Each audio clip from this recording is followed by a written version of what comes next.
Um transtorno que as pessoas têm comentado muito é o transtorno bipolar, em que a pessoa alterna a euforia e a depressão. O que a doutrina espírita pode nos explicar a esse respeito? Nós estamos diante da mais terrível psicopatologia do século. Os estatísticos da Organização Mundial de Saúde chegaram mesmo a asseverar que a depressão bipolar na área do comportamento afetivo constitui um dos problemas mais graves de saúde na atualidade.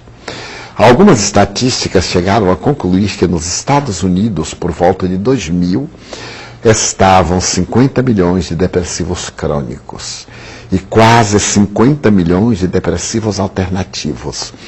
Depois da terrível tragédia de 11 de setembro, naturalmente a perspectiva era de um número ainda mais avassalador. O transtorno depressivo é um transtorno de afetividade. Era muito conhecido na antiguidade com o nome de melancolia. Mais tarde era a psicose maníaco-depressiva.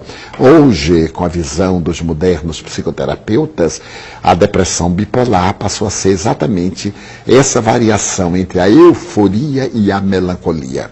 Normalmente, depois da euforia, o paciente tomba no fosso do autoaniquilamento e corre o perigo do suicídio.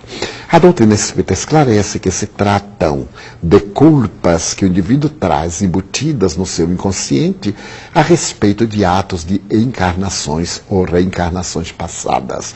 Também as culpas atuais, problemas de infância, quando o indivíduo é vítima também de outros fatores sociológicos, uma mãe castradora, um pai negligente, uma família tumultuada, de fatores de natureza socioeconômica, a ansiedade, principalmente o medo da perda do emprego, a perda de um familiar, a perda da saúde.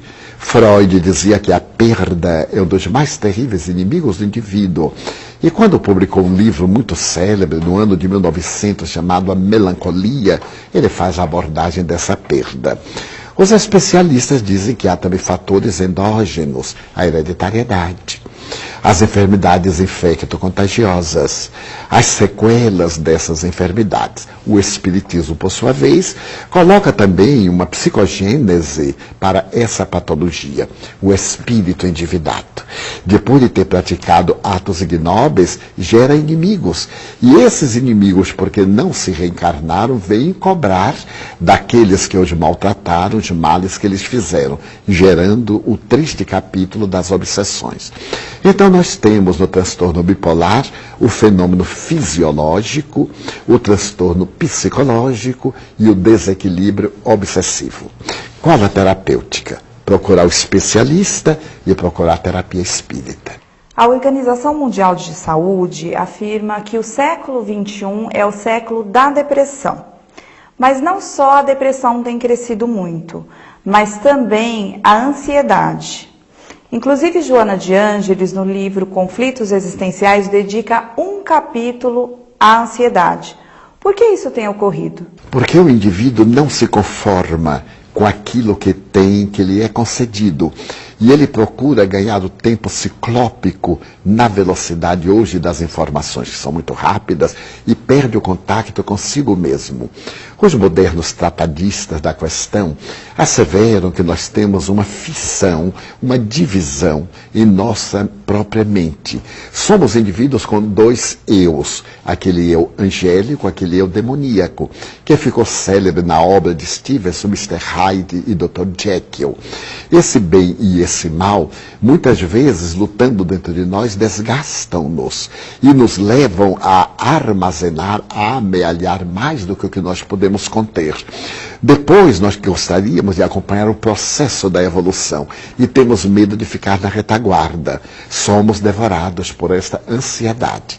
A ansiedade é um fenômeno psicológico natural.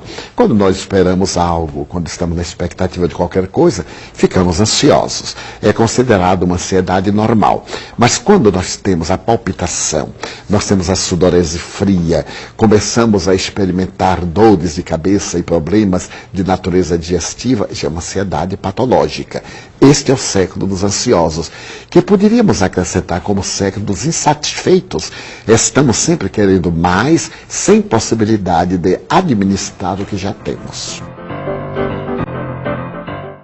Ansiedade, depressão, síndrome do pânico, transtorno bipolar, fobias e compulsões.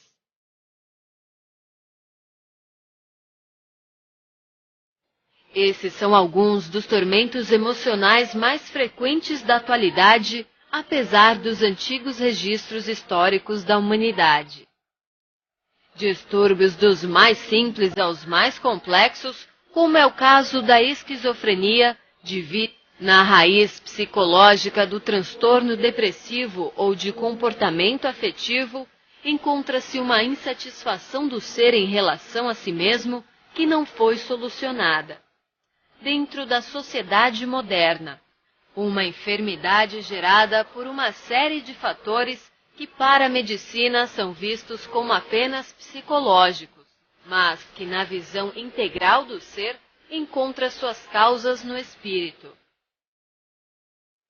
Seja por traumas da infância, razões sociais como medo, violência, competitividade e exigências do mercado de trabalho, ou ainda questões mais profundas de ordem espiritual como a obsessão e a culpa trazida de vidas anteriores, as doenças emocionais são como um tumor que se alastra, causando dor e sofrimento.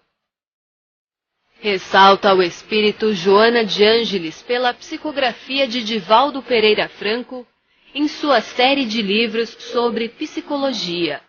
Na raiz psicológica do transtorno depressivo ou de comportamento afetivo, encontra-se uma insatisfação do ser em relação a si mesmo que não foi solucionada.